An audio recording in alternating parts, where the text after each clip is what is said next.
Quem acompanha os noticiários tem visto a triste situação de Brumadinho. Os levantamentos ainda estão sendo feitos, mas algumas prisões já foram decididas pela Justiça por causa da responsabilidade de profissionais.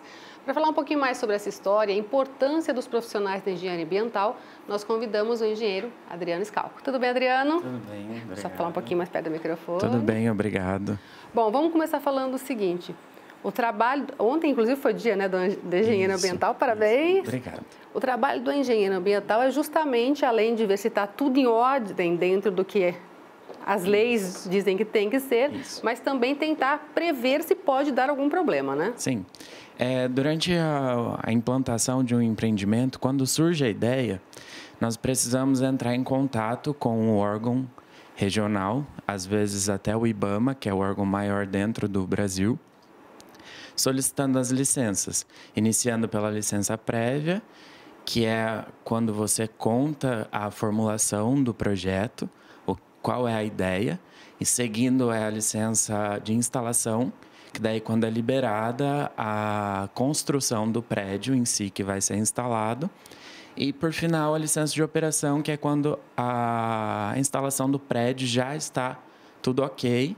Daí o órgão estadual ou o IBAMA libera a operação desse empreendimento.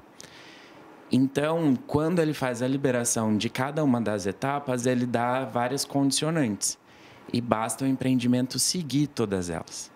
Então, essa é a parte importante do empreendimento em si. A gente sabe que tem uma série de hipóteses sendo levantadas, né? Tem algumas denúncias, inclusive. Essa é uma área em que tem bastante fiscalização ou, na sua opinião, falta ainda um pouco de fiscalização justamente para que se siga?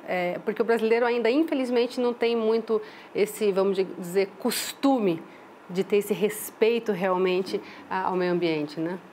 Chamamos todos os casos de que todo mundo dá um jeitinho brasileiro, mas não é bem assim. Nós temos a legislação, todas elas muito bem regulamentadas e devem ser seguidas.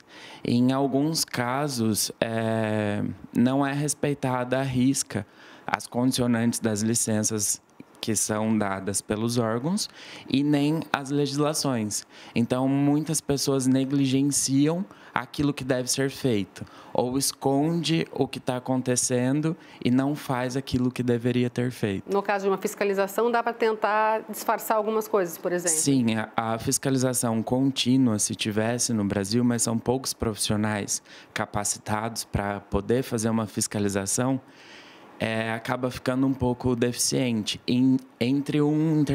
No intervalo entre uma vistoria e a outra, acaba saindo um pouco daquilo que deveria ser feito. Então, a fiscalização no Brasil ela não é muito eficiente. Se fosse um pouquinho mais assídua, talvez teria vários problemas evitados.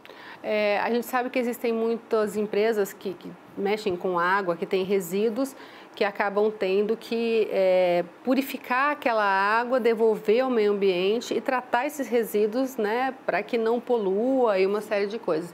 No caso desse resíduo que sobra aí dessas minerações, existe essa possibilidade, não importa o preço, vamos colocar assim, mas existe tecnologia, por exemplo, para, sei lá, limpar a água e devolver para os rios e pegar o resíduo e fazer tijolo, vaso, sei lá, alguma coisa? No Brasil tem uma grande pesquisa em relação a resíduos.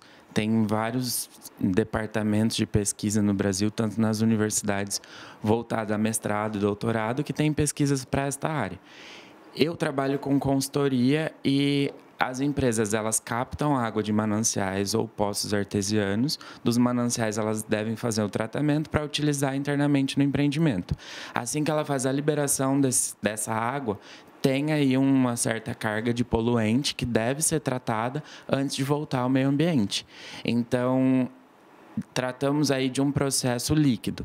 Quando já envolve uma carga mais sólida, no caso da mineradora, que tem uma carga de solo grande, já fica um pouco mais difícil de tratar. Então, eles optam de armazenar esse resíduo e deixar com que o tempo vai sedimentando, vai infiltrando essa água ao solo e vai retornando nas propriedades naturais dela.